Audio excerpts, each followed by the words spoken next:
All right, breaking news coming in. We have got chilling details of what this gangster has told the police in the initial investigation.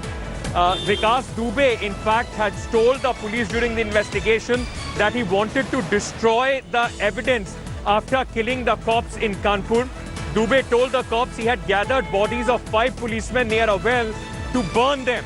He also said he kept gallons of 50 litre of oil at his residence to, in fact, ensure that he was able to burn the bodies of the policemen, those who had gone to arrest him and were gunned down in an ambush by Vikas Dubey and his henchmen. Going across to my colleague Shivendra Srivastava, who is joining us with more details on this. Shivendra, these are bone-chilling details. Details that are going to be very, very important in piecing the whole, case against Vikas Dubey together. Just tell our viewers what else have you picked up from your sources?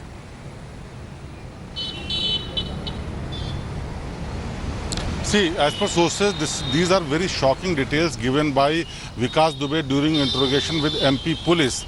He clearly told that, like, on the day of incident at the night, he gathered all the dead bodies of policemen at near a well near his house, and he was planning to set them on fire so that all the evidences will be destroyed. But he could not get that chance, and he fled away from the spot.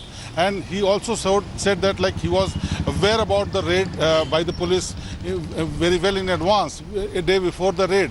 That's why he planned thoroughly, and all the people were called by him only together at his place, and all were like came there with a weapon. That's why he was all prepared before raiding team was reaching there. That's why this JCB was placed there, and all people were like placed on a strategic location on the rooftop of different houses in that area. And when that team reached there, they started firing on them, and in this firing 8 policemen died, and they were trying to save themselves, including CO. CO was chased inside a house in outside area of that house, and he was attacked by an axe also, and he was then fired on head. That's why he died on the spot.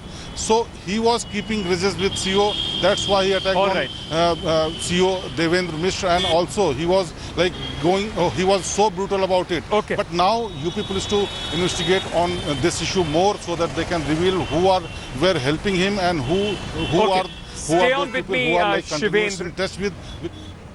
Hello everyone, this is Rahul Kamal here. Hope you enjoyed this video. For the latest news and analysis, like and subscribe the India Today YouTube channel, and don't forget to press the bell icon to stay updated.